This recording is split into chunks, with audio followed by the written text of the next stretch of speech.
3일간의 부산 출장을 마치고 사무실로 들어서는 내 발걸음은 지난 몇 달 중 그 어느 때보다 가벼웠습니다. 분기 실적은 훌륭했고 프로젝트 마감 기한은 모두 준수되었으며 팀원들을 위한 추가 교육 예산까지 확보한 상태였습니다. 하지만 엘리베이터에서 내리는 순간 뭔가 잘못되었다는 느낌이 들었습니다. 월요일 아침이면 을에 느껴지던 활기찬 소음이 우리 부서층에서 사라져 있었기 때문입니다. 우리 팀의 뛰어난 엔지니어 7명이 일하던 동관복도는 섬뜩할 정도로 조용했습니다. 이지은 과장님, 항상 제일 먼저 출근하던 수석 개발자의 이름을 불렀지만 대답은 없었습니다. 3번의 획기적인 프로젝트를 성공시키며 얻어낸 우리의 사무실은 텅 비어 있었고 책상은 깨끗이 치워졌으며 모니터도 우리가 정성껏 키우던 화분들도 모두 사라져 있었습니다. 장비가 놓여있던 자리에는 네모난 먼지 자국만이 남아있을 뿐이었습니다. 그때 회계팀의 이 대리가 지나가는 것이 보였습니다. 이 대리님, 우리 팀 어떻게 된 건지 아세요? 그는 멈칫하더니 동정심 어린 표정으로 대답했습니다. 지하 창고를 확인해 보세요. 어제 그리로 짐을 옮기더라고요. 지하? 우리 회사엔 지하 사무실이 없는데 지하로 내려가는 엘리베이터 안에서의 시간은 영원처럼 느껴졌습니다. 층수가 내려갈수록 불안감은 고조되었습니다. 문이 열리자 창고와 기계실을 지나쳐야 했고 급하게 프린트된 종이가 붙은 문을 발견했습니다. 엔지니어링 B팀. 문을 열자 노출된 파이프와 배전반 사이에 옹기종기 모여있는 팀원들의 모습이 보였습니다. 그들의 모니터는 접이식 테이블 위에 위태롭게 놓여 있었습니다. 콘크리트 바닥 위로 멀티탭 전선들이 뱀처럼 얽혀 있었고 천장 파이프에서는 물이 뚝뚝 떨어져 이 과장의 임시 책상 옆 양동이로 통 소리를 내며 떨어지고 있었습니다. 도대체 무슨 일이야? 내가 물었지만 그들의 침울한 표정이 모든 것을 말해주고 있었습니다.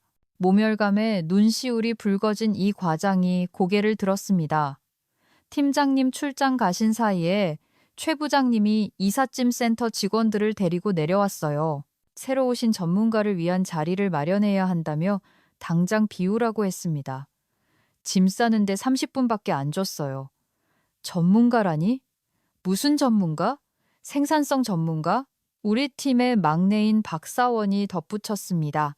최 부장님 말로는 그 사람이 부서 전체를 혁신할 거래요. 나는 즉시 위층으로 올라가 테스트랩과 디자인팀 사이에 전략적으로 위치해 있던 채광 좋고 넓었던 우리의 옛 사무실로 향했습니다. 이제 그곳에는 단 한 사람, 젊은 남자가 내 책상이었던 곳에 자신의 상패들을 진열하고 있었고 부임한 지 5개월 된 최 부장이 그 옆에서 감탄 어린 표정으로 서성거리고 있었습니다. 아, 왔구만. 김 팀장. 나를 발견한 최 부장이 소리쳤습니다. 이쪽은 우리 회사의 새로운 생산성 혁신 전문가 박진수 이사 1세. 이분의 혁신적인 접근법이 지난 새 회사에서 생산성을 300%나 올렸다고 하더군. 비전을 실현하려면 제대로 된 공간이 필요해서 말이야. 그는 목소리를 낮췄습니다. 자네 팀은 다음 분기 예산 검토 때까지 지하에서 좀 지내도록 해. 나는 나를 보며 인사도 없이 상패 정리에만 열중하는 박 이사를 빤히 쳐다보았습니다. 나는 말없이 고개를 끄덕이고 내 팀이 기다리는 지하로 돌아갔습니다. 벽을 타고 기계 돌아가는 소음이 진동했고 와이파이 신호는 거의 잡히지 않았습니다. 가장 가까운 화장실은 샤워 커튼 뒤에 있는 변기 하나뿐이었고 공기 중에는 곰팡이 냄새와 패배감이 섞여 있었습니다.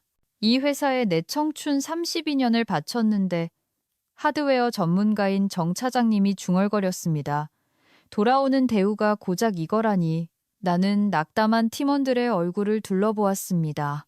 불가능한 마감 기한을 맞추기 위해 밥 먹듯이 야근하며 회사의 모든 것을 쏟아부었던 사람들이 이제는 쓰다 버린 가구처럼 지하 창고에 처박혀 있었습니다. 그때 나는 차분하게 미소 지었습니다.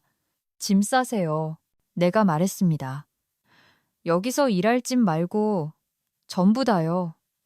그들은 혼란스러워하면서도 나를 신뢰하는 눈빛으로 쳐다보았습니다. 나는 미소를 잃지 않은 채 그들의 시선을 마주했습니다. 나를 믿어요. 언젠가 가져가고 싶은 물건들을 조용히 챙겨두세요. 그리고 이 대화는 우리끼리만 아는 비밀입니다. 이 이야기가 흥미진진하다면 좋아요와 구독 버튼을 눌러주세요. 직장에서 저평가받은 경험이 있다면 댓글로 남겨주세요. 제 이름은 김소연입니다.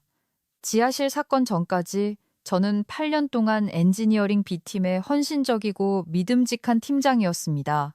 이 회사에 입사하기 전 저는 15년 동안 3개 대륙의 분쟁 지역에서 국제 구호단체의 난민 캠프 물류를 조정하는 일을 했습니다.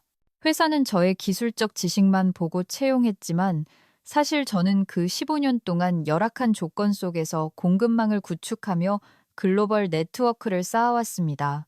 저는 기술적인 문제를 해결하는 것뿐만 아니라 사람 문제를 해결하는 데 탁월했습니다. 기업 생활을 시작하면서 저는 그 기술을 그대로 가져왔습니다. 저는 예상치 못한 곳에서 인재를 발견하고 전혀 다른 성향의 사람들을 하나로 묶는 능력이 있었습니다. 우리 팀원 한 명 한 명은 단순히 기술적 뛰어난 것뿐만 아니라 극한의 압박 속에서도 문제를 해결할 수 있는 능력을 보고 제가 직접 뽑은 사람들이었습니다. 수석 개발자 이지은 과장은 직설적인 화법 때문에 다른 세 곳의 대기업 면접에서 떨어졌지만 저는 그녀가 복잡한 시스템을 다루는 천재성을 알아보았습니다. 대학을 막 졸업한 박사원은 화려한 스펙은 없었지만 우아한 해결책을 찾아내는 타고난 재능이 있었습니다. 정 차장님은 은퇴를 고려하고 있었지만 저는 그의 하드웨어 전문 지식이 대체 불가능하다는 것을 설득해 붙잡았습니다. 그리고 5개 국어 프로그래밍 언어는 능통하지만 사람과의 대화는 어려워하는 조용한 닥스, 업계 표준이 된 테스트 프로토콜을 만든 카이리, 뚫을 수 없는 보안 시스템을 구축한 인드라, 그리고 기술적 요구사항을 누구나 이해할 수 있는 언어로 번역하는 누리까지 8년 동안 우리는 요란 떨지 않고 꾸준히 최고의 결과를 냈습니다. 우리는 화려한 팀은 아니었지만 경영진은 불가능한 일을 확실하게 처리해야 할 때 누구를 불러야 하는지 알고 있었습니다. 하지만 6개월 전 오랫동안 함께했던 본부장이 은퇴하고 최 부장이 부임했습니다. 야망은 크지만 우리 일에 대한 이해도는 제로인 사람이었죠. 첫날부터 그는 경영진에게 깊은 인상을 남길 게임 체인저를 찾는 데만 혈안이 되어 있었고 우리의 꾸준한 성과는 무시한 채 화려한 혁신만을 쫓았습니다. 그가 데려온 황금인재 박 이사는 현란한 전문 용어와 혁신적인 방법론으로 최 부장을 홀렸습니다. 최 부장이 조사하지 않은 것은 왜 그렇게 혁신적인 기술을 가진 사람이 2년 동안 회사를 3번이나 옮겼는지에 대한 이유였습니다. 지하로 쫓겨난 후 2주 동안 우리는 유배지에서 일했습니다. 환경은 최악이었습니다. 온도는 들쑥날쑥했고 조명 때문에 모두가 두통을 호소했습니다. 천장 파이프에서 물이 새어 장비를 덮어야 했던 적도 2번이나 있었습니다. 하지만 우리 팀은 나의 조용한 지시에 따랐습니다. 프로젝트를 아카이빙하고 지식 베이스를 정리하고 인수인계 가이드를 만들면서도 맡은 업무는 불평 없이 수행했습니다. 왜 이렇게 꼼꼼하게 문서를 남기는지 모르겠어요. 어느 오후 닥스가 속삭였습니다. 어차피 그 사람들은 우리 일을 고마워하지도 않잖아요. 우리가 하는 모든 일은 진실성을 가지고 해야 합니다. 나는 모두가 들을 수 있도록 크게 대답했습니다. 어디서 일하든 상관없이요. 팀원들은 서로 눈빛을 교환했지만 계속 일했습니다. 그들은 이해하지 못해도 나를 믿었습니다. 그때 한지수 대표로부터 뜻밖의 연락이 왔습니다. 다가오는 이사회에서 우리 팀의 성과를 발표해달라는 요청이었습니다.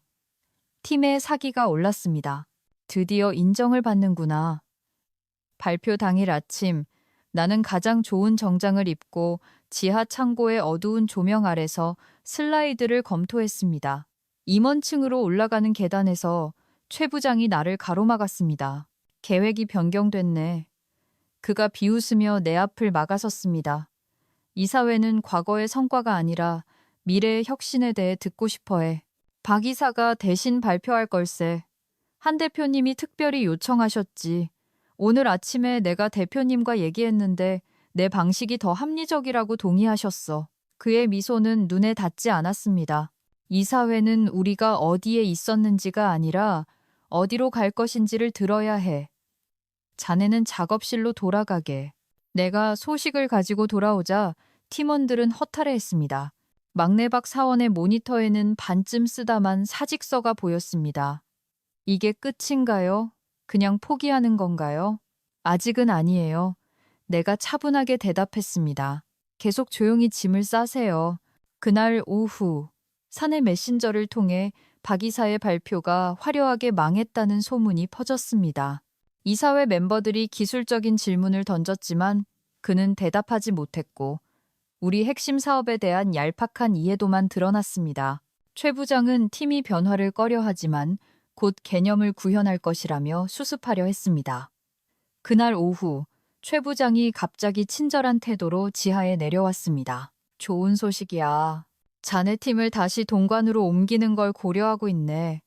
동관은 지하보다는 낫지만 원래 우리 사무실에 비하면 명백한 좌천이었습니다. 메시지는 분명했습니다. 우리는 여전히 그 황금 인재보다 가치가 낮다는 것이었죠. 우리의 가치를 인정해 주셔서 감사합니다. 내가 말하자 당연히 거절할 줄 알았던 팀원들은 당황했습니다. 희망이 다시 싹댐습니다. 그날 저녁 박사원은 사직서를 찢었다고 고백했습니다. 다시 위층으로 올라간다면 상황이 나아질 수도 있잖아요.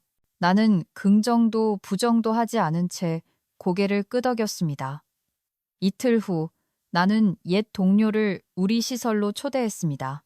나는 최 부장이 잠재 고객들에게 박 이사를 소개할 시간을 정확히 계산해 임원층에 도착했습니다. 김 팀장, 최 부장이 너무 크고 친절한 목소리로 불렀습니다. 타이밍 좋구만. 이쪽은 미래솔루션의 임원진들일세. 박 이사의 생산성 시스템에 관심이 많아 나는 손님과 함께 다가갔습니다. 이분은 제 동료였던 윤세아 이사님입니다. 최 부장은 열정적으로 윤 이사를 박 이사에게 소개했고 박 이사는 준비된 혁신 연설을 늘어놓았습니다. 흥미로운 접근법이군요. 설명이 끝나자 윤 이사가 말했습니다. 다른 곳에서도 성공적으로 사용하셨나요? 물론입니다. 제 방식은 이전 회사들에서 효율성을 극적으로 높였습니다. 태양테크에서는 한 분기 만에 생산성이 300% 증가했죠. 이상하군요. 윤 이사가 차갑고 침착한 목소리로 대답했습니다. 제가 태양테크의 이사회 멤버인데 우리는 그런 개선 기록을 본 적이 없습니다. 사실 당신이 재직하는 동안 심각한 프로젝트 지연이 보고되었죠. 회의실은 침묵에 휩싸였습니다. 박 이사의 자신만만한 미소가 흔들렸습니다. 뭔가 착오가 있는 모양인데 최 부장이 얼굴을 붉히며 말을 꺼냈습니다. 착오는 없습니다. 내가 끼어들었습니다. 윤 이사님이 여기 오신 건 제가 어제 이직 제안을 수락했기 때문입니다. 저는 제 팀과 함께 윤 이사님 회사에 새로운 엔지니어링 사업부를 설립하러 갑니다. 다음 주 월요일부터 출근합니다. 미래솔루션 임원들은 불편한 듯 자세를 고쳐 앉았습니다. 박 이사의 미소는 완전히 사라졌습니다. 팀을 데려갈 순 없어. 최 부장이 소리쳤습니다.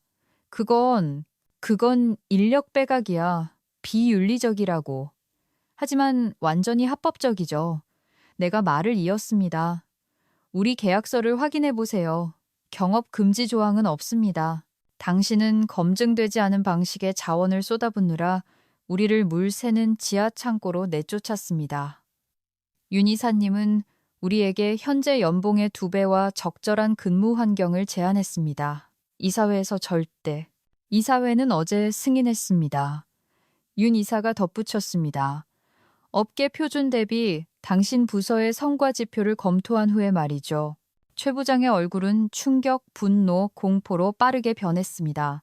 미래솔루션 임원들은 짐을 챙기며 자리를 뜰 핑계를 찾기 시작했습니다. 잠깐 최 부장의 목소리가 갈라졌습니다. 내일부터 동관 리모델링을 시작할게. 연봉 제한도 맞춰주겠네. 나는 팀원들을 지하에서 발견했을 때부터 지어왔던 차분한 미소로 그를 바라보았습니다. 너무 늦었습니다. 내가 말했습니다. 미래솔루션 임원들이 나갔고 로비에서 기다리겠다던 윤 이사가 뒤따라 나갔습니다. 방에 최 부장과 박 이사, 그리고 나만 남았을 때 최 부장이 나를 향해 돌아섰습니다. 자네가 무슨 짓을 했는지 알기나 해? 그가 쉬쉬거렸습니다. 난 내 팀의 미래를 지켰습니다. 내가 대답했습니다. 당신이 하지 못한 일이죠. 넌 내 미래를 망쳤어. 그의 목소리가 떨렸습니다. 이사회는 이미 박 이사 채용에 의문을 품고 있었어. 팀 전체가 떠나버리면 당신은 우리 대신 그를 선택했잖아요. 내가 간단히 말했습니다. 행동에는 결과가 따르는 법입니다. 내가 나가려 하자 최 부장이 내 팔을 잡았습니다. 제발, 내가 실수했어. 이제 알겠네. 어떻게 하면 남겠나? 나는 그가 놓아줄 때까지 내 팔을 잡은 그의 손을 바라보았습니다. 난민 캠프에서 일할 때 흥미로운 걸 배웠습니다. 내가 조용히 말했습니다. 사람의 진짜 인격은 상황이 좋을 때가 아니라 자원이 부족할 때 남을 어떻게 대하느냐에서 드러난다는 거죠. 당신은 우리를 그 지하 창고에 처박았을 때 당신이 어떤 사람인지 정확히 보여줬습니다. 나는 텅 빈 회의실에 자신의 황금 인재와 함께 서 있는 최 부장을 뒤로 하고 걸어 나왔습니다. 내가 그에게 말하지 않은 것은 내 계획이 지하실 사건 훨씬 전부터 진행되고 있었으며 그가 방금 목격한 것은 시작에 불과하다는 사실이었습니다. 지하 창고로 돌아오자 팀원들이 불안하게 기다리고 있었습니다. 내가 돌아오자 그들의 표정은 희망과 두려움 사이를 오갔습니다. 그래서요? 이 과장이 더 이상 참지 못하고 물었습니다. 나는 문을 닫고 방을 둘러보며 도청 장치가 없는지 확인했습니다. 분쟁 지역에서의 습관이었죠. 다 됐어요. 윤 이사님이 우리 모두에게 현재 연봉의 2배, 적절한 장비, 그리고 창문이 있는 진짜 사무실을 제안했습니다. 뒤따른 침묵은 귀가 먹먹할 정도였습니다. 그러다 박사원이 콘크리트 벽을 울리는 환호성을 질렀습니다. 진짜예요?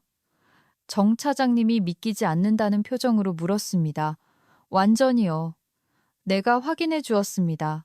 지금 계약서가 작성되고 있어요. 다음 주 월요일부터 시작입니다. 뒤이어 이어진 축하는 조용하지만 감격적이었습니다. 포옹이 오가고 남몰래 눈물을 훔쳤습니다. 이들은 단순한 동료가 아니었습니다. 야근과 불가능한 마감, 그리고 성공을 함께 나누며 가족이 된 사람들이었습니다. 팀장님이 우릴 이 지하에 영원히 두지 않을 줄 알았어요. 누리가 내 손을 꼭 잡으며 말했습니다. 하지만 어떻게 이렇게 빨리 해내신 거예요? 나는 잠시 망설였습니다. 빠른 게 아니었어. 몇 달 동안 밑작업을 해왔거든. 그들의 얼굴에 혼란이 스쳤습니다. 몇 달이요? 인드라가 물었습니다. 하지만 지하실 사건은 2주 전에 일어났잖아요. 나는 접이식 테이블 모서리에 걸터 앉았습니다. 지하실은 마지막 결정타였을 뿐이야. 최 부장이 와서 우리 실적은 무시하고 새로운 관점 운운할 때부터 상황이 어디로 갈지 보였어. 그럼 이 모든 시간 동안 탈출을 계획하고 계셨던 거예요? 카이리가 물었습니다. 탈출이라기보단 나는 말을 고쳤습니다. 보험에 더 가깝지. 나는 모든 걸 기록하기 시작했어. 우리의 기여도, 최 부장의 무시, 그가 가로챈 프로젝트 성과들, 그리고 윤 이사님을 포함한 옛 인맥들에게 연락해서 관계를 다시 다져놨어. 상황이 악화되기 시작했을 때 그 연결고리들이 더 중요해졌지. 사회성은 부족해도 눈치 하나는 빠른 닥스가 내 얼굴을 살폈습니다. 단순히 새 직장을 찾는 것 이상의 무언가가 있죠, 그렇죠. 다른 팀원들도 기대에 찬 눈빛으로 나를 바라보았습니다. 지금은 이직 준비에 집중합시다. 내가 조심스럽게 말했습니다. 제대로 마무리할 시간이 일주일 남았어요. 미해결 과제 없이, 찜찜한 것 없이 우리는 프로로서의 명성을 지키고 떠납니다. 최 부장은요? 이 과장이 날카로운 목소리로 물었습니다. 우리가 다 떠난다는 걸 그 사람도 아나요? 알고 있어. 내가 확인해 주었습니다. 그리고 패닉 상태지. 이사회는 이미 박 이사 채용과 그에게 들어간 자원에 의문을 품고 있었어. 전문팀 전체가 한꺼번에 나간다면 최 부장의 리더십에 심각한 문제가 제기될 거야. 쌤통이네요. 정 차장님이 중얼거렸습니다. 32년을 일한 사람을 지하에 처박더니 남은 일주일 전략은 뭐죠? 현실적인 인드라가 물었습니다. 프로답게 철저하게 불평 없이 일하는 겁니다. 내가 말했습니다. 모든 것을 꼼꼼하게 문서화하세요. 후임자를 위한 인수인계서를 작성하세요. 완벽한 진실성을 가지고 행동하세요. 왜요? 박사원이 물었습니다. 우리를 그렇게 대우했는데 왜 도와줘요? 이건 그들을 위해서가 아니야. 내가 설명했습니다. 우리를 위해서, 우리가 어떤 사람인지 보여주기 위해서야. 그리고 최고의 복수는 남에게 해를 가하는 게 아니라 너 자신을 위해 무언가를 쌓아 올리는 거야. 그들이 신경 쓰지 않는 동안에 말이지. 팀원들은 완전히 이해하지는 못했지만 그럼에도 나를 믿으며 서로 눈빛을 교환했습니다. 알아둬야 할 게 하나 더 있어요. 내가 덧붙였습니다. 윤 이사님은 단순히 우리에게 일자리를 주는 게 아닙니다. 우리를 핵심으로 하는 완전히 새로운 사업부를 만드는 거예요. 우리는 바닥부터 무언가를 만들 자율성을 갖게 될 겁니다. 이 사실은 분위기를 조심스러운 축하에서 진정한 흥분으로 바꾸어 놓았습니다. 지하실 사건 이전에 은퇴를 고민하던 정 차장님조차 새로운 에너지로 허리를 폈습니다. 뭐 하고 있어요? 그가 물었습니다. 거기서 진짜 일을 시작할 수 있게 여기서 할 일을 끝냅시다. 다음 3일 동안 우리는 기계처럼 정밀하게 움직였습니다. 모든 코드는 주석 처리되었고 모든 프로세스는 문서화되었으며 모든 시스템이 매핑되었습니다. 우리는 필요 이상으로 늦게까지 일했지만 다가올 자유가 우리의 생산성을 부추겼습니다. 4일째 되던 날, 최 부장이 수척한 모습으로 지하에 나타났습니다. 눈 밑에는 다크서클이 짙었고 평소 깔끔하던 셔츠는 구겨져 있었습니다. 김 팀장, 잠깐 따로 얘기 좀 할까? 그가 평소에 자신감 없는 목소리로 물었습니다. 나는 일에 열중한 척하면서 귀를 쫑긋 세우고 있는 팀원들을 힐끗 보았습니다. 하실 말씀 있으면 여기서 하세요. 우린 비밀 없습니다. 그는 불편한 듯 몸을 움직였습니다. 임원진과 얘기했네. 자네 팀 전원에게 즉시 15% 연봉 인상을 제안하라고 승인했어. 동관 리모델링도 서두르고 있고 다음 주면 다시 위층으로 갈 수 있을 거야. 나는 그가 박 이사의 거취에 대해서는 언급하지 않았다는 것을 알아챘습니다. 아주 관대한 제안이군요. 내가 말했습니다. 하지만 우린 이미 윤 이사님과 계약서에 서명했습니다. 계약은 깰 수 있어. 그가 압박했습니다. 분명 위약금 조항 같은 게 있을 텐데. 첫째, 위약금 조항은 없습니다. 내가 말을 끊었습니다. 윤 이사님 법무팀이 확실히 해뒀거든요. 최 부장의 표정이 일그러졌습니다. 제발, 김 팀장, 지하실 일은 내가 실수했다는 거 인정해. 하지만 이러면 내 커리어는 끝장이야. 금요일이 이사회인데 엔지니어링 팀 전체가 사표를 냈다고 보고해야 한다면 잠시 그가 불쌍해 보일 뻔했습니다. 아주 잠시요. 지하실은 실수가 아니었어요, 최 부장님. 그건 계시였죠. 당신이 우리의 기여를 얼마나 하찮게 여기는지 정확히 보여줬으니까요. 나는 목소리 톤을 유지했습니다. 당신은 우리의 검증된 결과 대신 박 이사의 헛된 약속을 선택했습니다. 이제 그 선택의 결과를 감당하셔야죠. 그는 아무 말 없이 어깨를 축 늘어뜨린 채 나갔습니다. 문이 닫히자마자 팀원들은 웅성거렸습니다. 저 표정 봤어요? 카이리가 감탄했습니다. 15%라니. 닥스가 중얼거렸습니다. 2배보다는 훨씬 적네요. 돈 문제가 아니에요. 이 과장이 날카롭게 말했습니다. 존중의 문제죠. 나는 표정을 숨기기 위해 컴퓨터로 몸을 돌렸습니다. 그들이 모르는 아직 말할 수 없는 사실은 최 부장의 저 절박함이 바로 내가 계산했던 것이라는 점이었습니다. 그날 저녁 퇴근 준비를 하는데 전화가 울렸습니다. 발신자는 한지수 대표였습니다. 나는 전화를 받으러 복도로 나갔습니다. 김 팀장, 그녀가 서도 없이 말했습니다. 방금 최 부장에게 소식 들었네. 팀 전체가 사표를 냈다는 게 사실인가? 네, 사실입니다. 내가 확인했습니다. 다른 곳으로 가기로 했습니다. 긴 침묵이 흘렀습니다. 내일 아침에 좀 보지. 팀원들 말고 자네 혼자만. 굿이 내 방으로. 알겠습니다. 동의하고 전화를 끊었습니다. 지하실로 돌아오자 7쌍의 눈이 나에게 고정되었습니다. 한 대표님이죠? 이 과장이 짐작했습니다. 뭐래요? 내일 아침에 미팅하잡니다. 나는 담담하게 대답했습니다. 우리가 떠나는 걸 막으려는 걸까요? 박사원이 걱정스러운 표정으로 물었습니다. 못 막아요. 내가 안심시켰습니다. 계약서는 확실하니까 아마 그냥 퇴직 면담일 거야.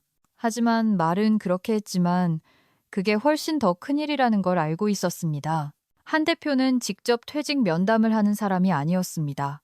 그녀가 원하는 게 무엇이든 내 치밀한 계획을 복잡하게 만들 것이 분명했습니다. 좋든 나쁘든 그날 밤 잠을 설쳤고 머릿속으로 시나리오를 연습했습니다. 아침이 되자 나는 실제로 일어난 일을 제외한 모든 가능성에 대비하고 있었습니다. 한 대표의 사무실은 건물 꼭대기층 코너에 있었고 유리벽을 통해 서울 시내가 한눈에 내려다 보였습니다. 그녀는 미니멀한 책상 뒤에 앉아 돋보기를 쓴 채 서류를 검토하고 있었습니다. 내가 들어가자 그녀는 안경을 벗고 맞은편 의자를 가리켰습니다. 김 팀장, 그녀의 목소리는 속을 알 수 없었습니다. 와줘서 고맙네. 별 말씀을요. 자리에 앉으며 대답했습니다. 그녀는 잠시 나를 관찰했습니다. 지난 5년 동안 자네 팀의 성과를 검토해봤네.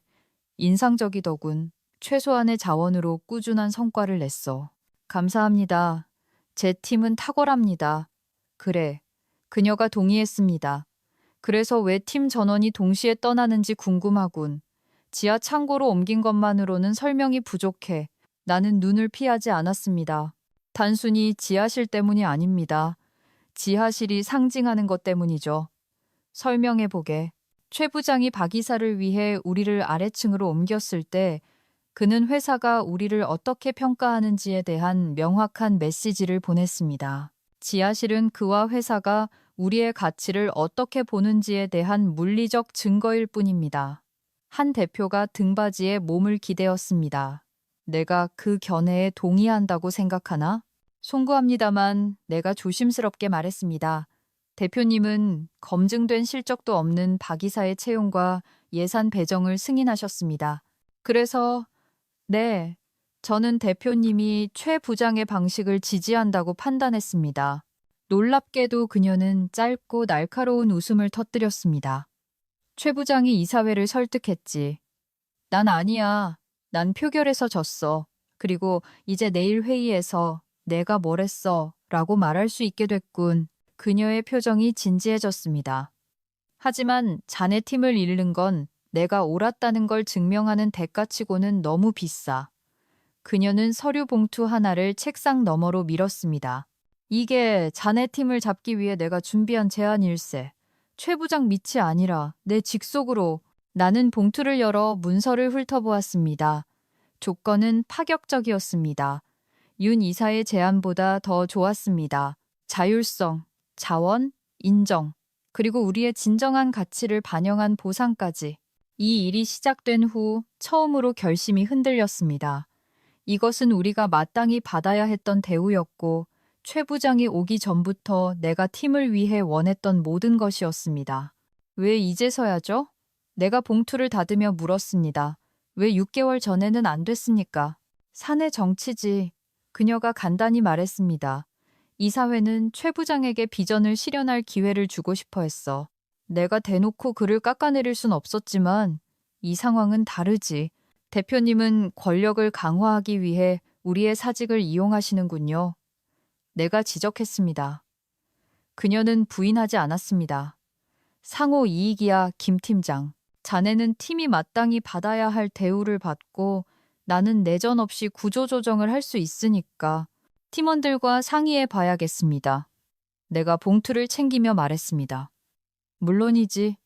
하지만 오늘 일과 끝날 때까진 답을 줘야 해. 내일이 이사회니까. 내가 일어나려 하자 그녀가 덧붙였습니다. 하나 더 알아둬야 할 게 있어. 윤세아 이사와 나는 악연이 좀 있어. 의견 충돌 후에 우리 직원을 빼가려 한 게 이번이 처음은 아니야. 그 말이 공중에 맴돌았습니다.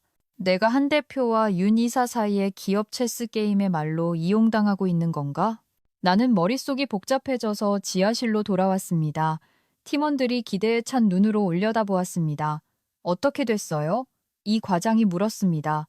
나는 봉투를 들어 올렸습니다. 한 대표님이 우리가 남길 원해. 대표직 속의 새로운 부서. 윤 이사님, 제안보다 조건이 더 좋아. 멍한 침묵을 정 차장님이 깼습니다. 체면 칠해하려는 거네. 그럴지도 모르죠. 내가 인정했습니다. 아니면 진심일 수도 있고. 어쨌든 상의해 봅시다. 이어진 대화는 우리 팀이 나눈 것 중 가장 솔직한 대화였습니다. 두려움이 표출되었고 희망이 이야기되었으며 신뢰가 시험대에 올랐습니다. 지하실의 어두운 조명은 우리 직장 생활의 그림자를 탐구하기에 적절해 보였습니다. 난 그 사람들 안 믿어요. 인드라가 단호하게 말했습니다. 우리가 떠난다니까 이제 와서 가치를 인정하는 척하는 거죠. 하지만 진짜 지원을 받으면서 여기서 새로운 걸 만들 수 있다면 카이리가 반박했습니다. 다른 곳에서 처음부터 다시 시작할 필요 없잖아요. 박사원은 갈등하는 표정이었습니다. 윤 이사님과의 약속은요? 우린 계약서에 퇴사 조항을 넣었어. 내가 상기시켰습니다. 법적으로는 한 대표님 제안을 받아들여도 문제없어. 내내 조용하던 닥스가 마침내 입을 열었습니다. 이 결정은 직업적으로 무엇이 최선이냐가 아니에요.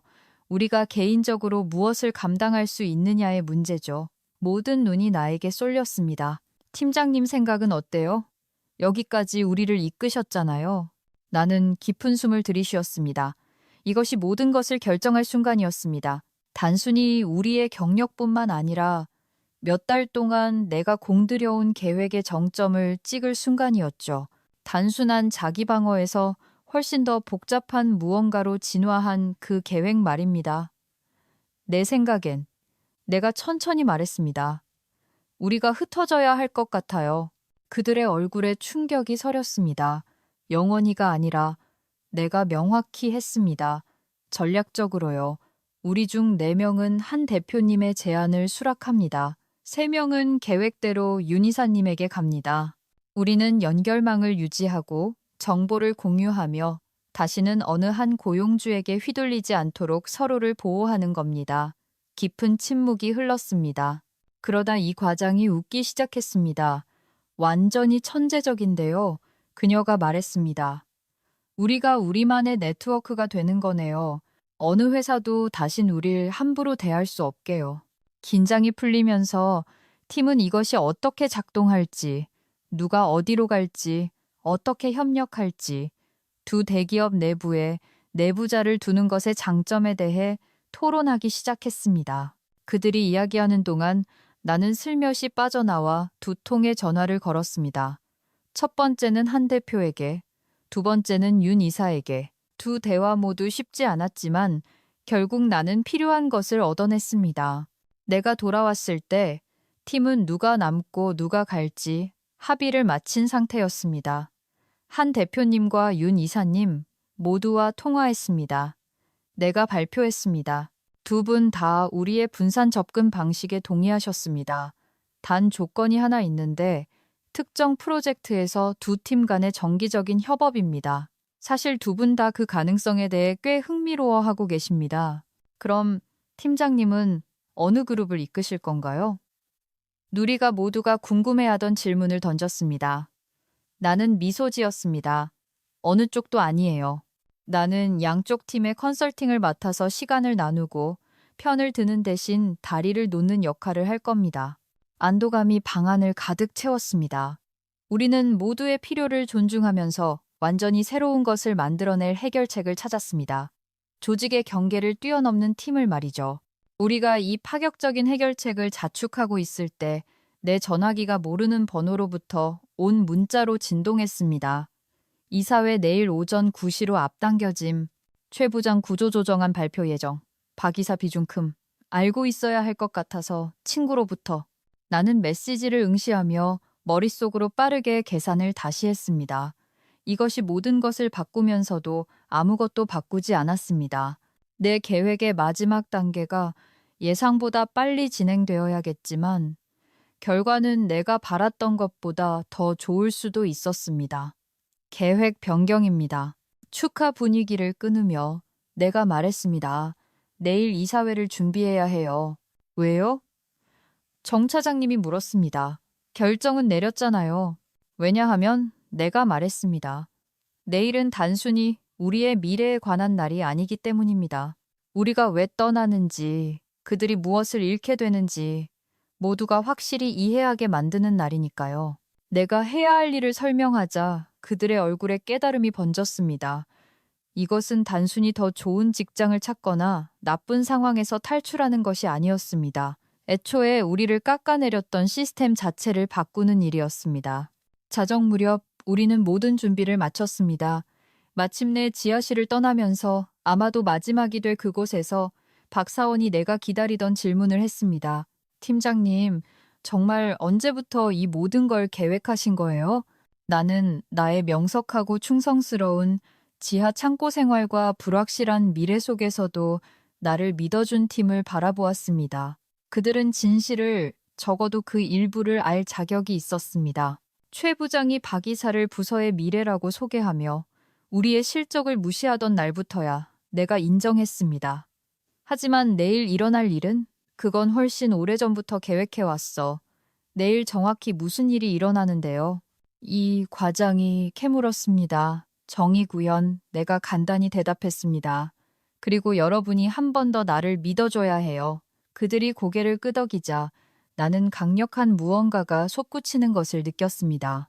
단지 계획이 맞아떨어지는 만족감이 아니라 우리가 하려는 일이 옳다는 절대적인 확신이었습니다.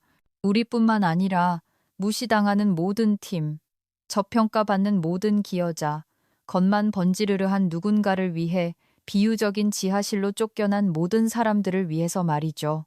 내일은 모든 것이 바뀔 것이고 아무도, 심지어 우리 팀조차도 정확히 어떻게 될지는 몰랐습니다. 지하실의 작은 창문으로 희미한 빛이 들어오는 아침이 밝았습니다. 나는 가장 중요한 고객 프레젠테이션을 위해 아껴두었던 차콜색 정장을 입고 누구보다 먼저 도착해 차분히 자료를 준비하고 있었습니다. 팀원들이 하나둘 도착하며 내가 이미 와 있는 것을 보고 놀란 표정을 지었습니다. 오늘 준비됐어요? 이 과장이 가방을 내려놓으며 물었습니다. 완벽해. 내가 대답하며 밀봉된 봉투를 건넸습니다. 때가 되면 이걸 어떻게 해야 할지 알게 될 거야. 다른 팀원들도 비슷한 봉투를 받았고 각각 구체적인 지시사항이 들어 있었습니다. 그들은 질문 없이 봉투를 챙겼습니다. 신뢰의 궁극적인 표현이었죠. 8시 30분, 우리는 임원층으로 향했습니다. 이사회 회의실 문은 닫혀 있었습니다. 임원들과 이사들은 아마 이미 안에서 공식 회의 전 논의를 하고 있었겠죠. 우리 팀은 옆방에서 기다렸고 불편한 침묵이 감돌았습니다. 우리 저기 들어가 있어야 하는 거 아니에요? 박사원이 회의실 쪽을 가리키며 속삭였습니다. 초대받지 않았으니까. 내가 설명했습니다. 하지만 걱정 마. 곧 들어가게 될 거야. 정확히 8시 55분. 한 대표의 비서가 우리에게 다가왔습니다. 대표님께서 엔지니어링 B팀에 참석을 요청하셨습니다. 팀원들은 긴장된 눈빛을 교환하며 자료를 챙겨 그녀를 따라 회의실로 들어갔습니다. 긴 마호가니 테이블에는 비싼 정장을 입은 이사들이 둘러앉아 있었고 상석에는 한 대표가 앉아 있었습니다. 최 부장은 테이블 중간쯤에 앉아 서류를 펼쳐놓고 있었고 그 옆에는 평소답지 않게 주눅든 모습의 박 이사가 있었습니다. 우리가 들어오는 것을 본 최 부장의 눈이 휘둥그레졌습니다. 그는 박 이사에게 몸을 기울여 무언가 속삭였고 박 이사의 안색이 눈에 띄게 창백해졌습니다. 참석해줘서 고맙네. 한 대표가 테이블 반대편의 빈 의자를 가리키며 말했습니다. 오늘 논의할 제안에 대한 맥락을 제공하기 위해 김 팀장과 그 팀을 불렀네. 자리에 앉자 이사들 사이에 낯익은 얼굴이 보였습니다. 윤 이사가 한 대표로부터 세 자리 떨어진 곳에 앉아 나에게 가볍게 고개를 끄덕였습니다. 자, 최 부장, 한 대표가 말을 이었습니다. 부서 구조조정안을 발표하려던 참이었지. 최 부장은 긴장한 듯 넥타이를 고쳐매며 일어섰습니다. 네, 아시다시피 우리 부서는 시장의 요구에 맞춰 중대한 변화를 겪고 있습니다. 이 변화의 핵심은 박 이사가 개척한 새로운 생산성 방법론으로 우리의 업무 흐름을 혁신할 것입니다. 그는 인상적인 우상향 추세를 보여주는 화려한 차트 슬라이드 몇 장을 넘겼습니다. 초기 도입이 시작되었으며 연말까지 생산성이 200% 증가할 것으로 예상합니다. 인상적이군.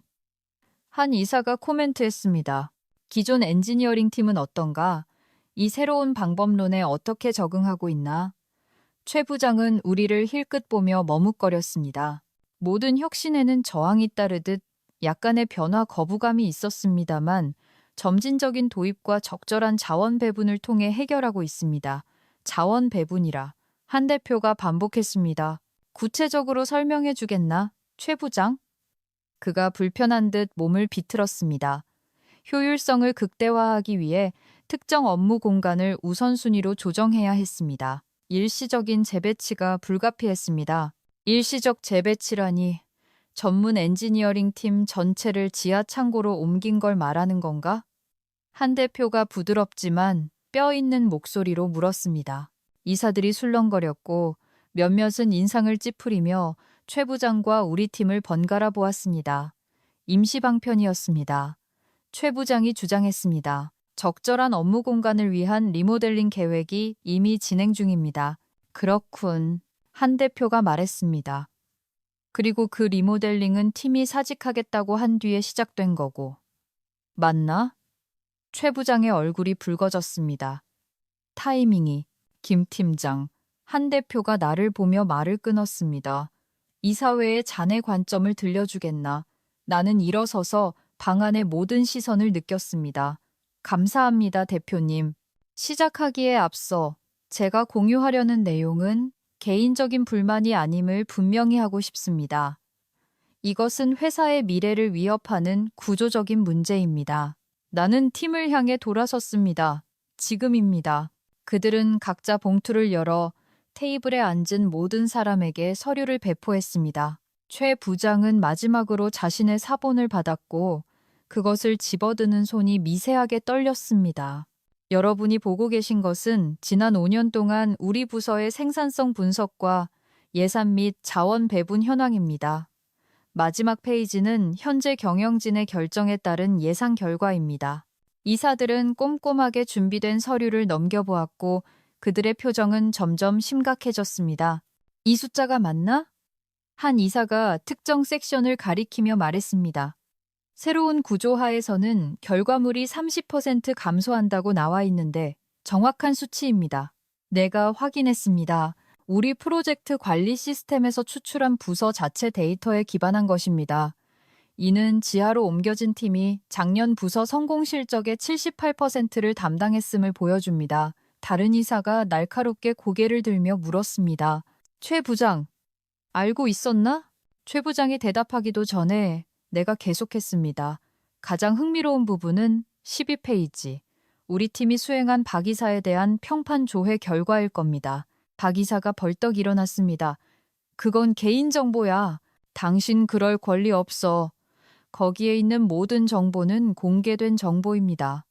내가 침착하게 말을 잘랐습니다. 이전 회사에서의 부당해고 소송 기록과 그 전 회사의 집단 소송 합의 내용을 포함해서요.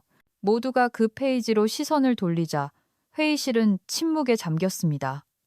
박 이사는 천천히 의자에 주저앉았습니다. 보시다시피 내가 계속했습니다. 박 이사의 혁신적인 방법론은 새 회사에서 도입되었습니다. 세 곳 모두 초기에는 열광했지만 뒤이어 심각한 생산성 하락을 겪었습니다. 그중 두 회사는 더 이상 존재하지 않습니다. 세 번째 회사는 지난 분기에 인력의 40%를 감원했습니다. 최 부장의 얼굴은 빨간색에서 잿빛으로 변했습니다. 난 몰랐어. 네, 모르셨겠죠. 내가 동의했습니다. 제대로 된 검증을 하지 않았으니까요. 당신은 게임 체인저를 찾는 데만 정신이 팔려 경고 신호와 기존 팀이 내던 꾸준한 성과를 모두 무시했습니다. 나는 이사회 전체를 향해 돌아섰습니다. 이건 단순히 제 팀이 지하실로 쫓겨난 문제가 아닙니다. 이것은 내실보다 거치례를 중시하고 지속 가능한 성장 대신 빠른 성과를 쫓는 경영 방식에 대한 문제입니다. 데이터보다 카리스마를 선호하는 의사 결정에 대한 것이죠. 깊은 침묵이 흘렀습니다. 한 대표조차 우리 발표의 철저함에 놀란 눈치였습니다. 마침내 이사회 의장이 입을 열었습니다. 한 대표 말로는 자네 팀이 다른 곳에서 제안을 받았다고 하더군. 자네가 보여준 걸 보니 놀랍지도 않네만 궁금하군. 이미 떠나기로 했는데 왜 굳이 지금 이걸 우리에게 보여주는 건가? 나는 미소 지었습니다. 최근 사건들에도 불구하고 저는 이 회사를 아끼니까요. 그리고 제 팀과 저는 모두에게 이익이 될 대안적인 구조를 제안했습니다. 나는 누리에게 고개를 끄덕였고 그녀는 두 번째 서류 뭉치를 배포했습니다. 이 제안서는 우리 팀을 나눠서 일부는 여기에 남고 일부는 윤이사님의 회사로 가되 두 회사 간의 협업 프로젝트를 진행하는 것을 제안합니다. 이는 전환기 동안 안정성을 제공하고 핵심적인 내부 지식을 유지하며 두 회사를 모두 강화할 파트너십을 만들 것입니다. 윤 이사가 처음으로 입을 열었습니다.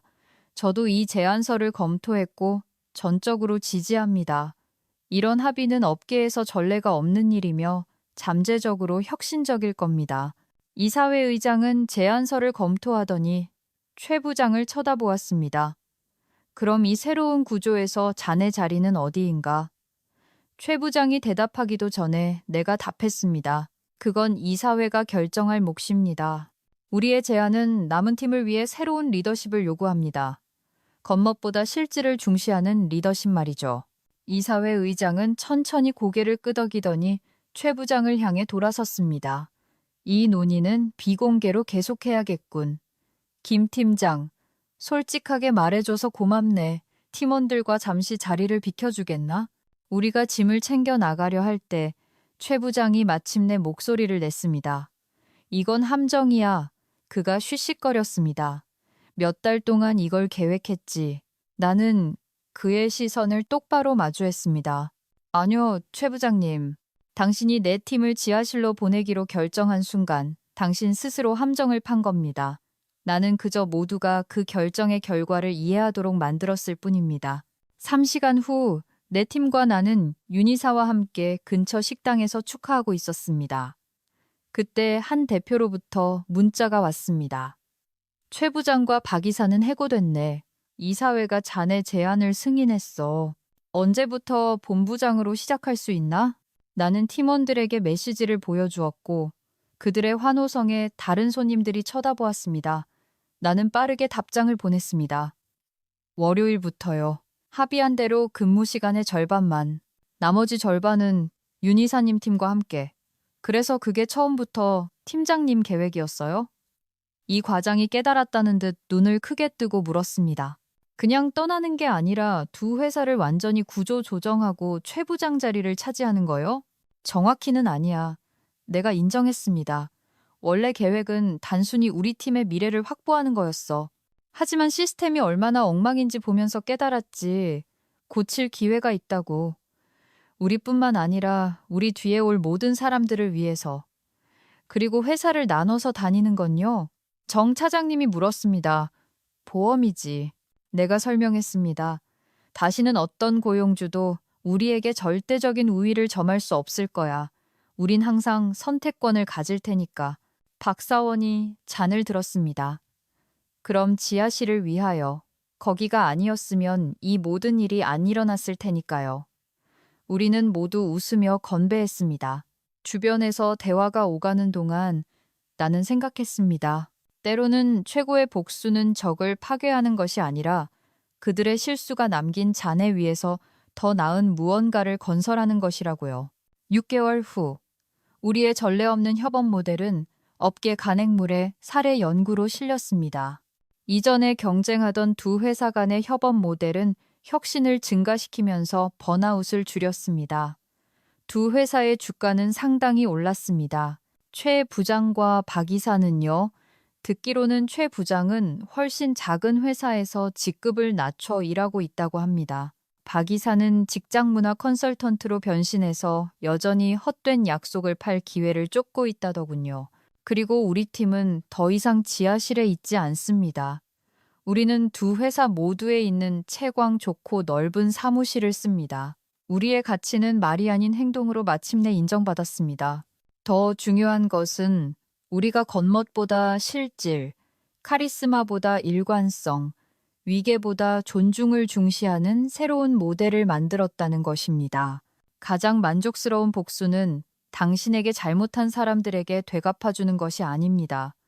그들이 당신에게 했던 짓을 다시는 다른 누구에게도 할 수 없는 세상을 만드는 것입니다. 만약 여러분이 직장에서 저평가받거나 겉만 번지르르한 사람에게 밀려난 적이 있다면 댓글을 남겨주세요. 어떻게 대처하셨는지 듣고 싶습니다. 그리고 이 직장 정의 구현 이야기가 재미있으셨다면 좋아요와 구독을 눌러주세요. 시련을 리더십이라는 레모네이드로 바꾼 사람들의 더 많은 이야기를 전해드리겠습니다.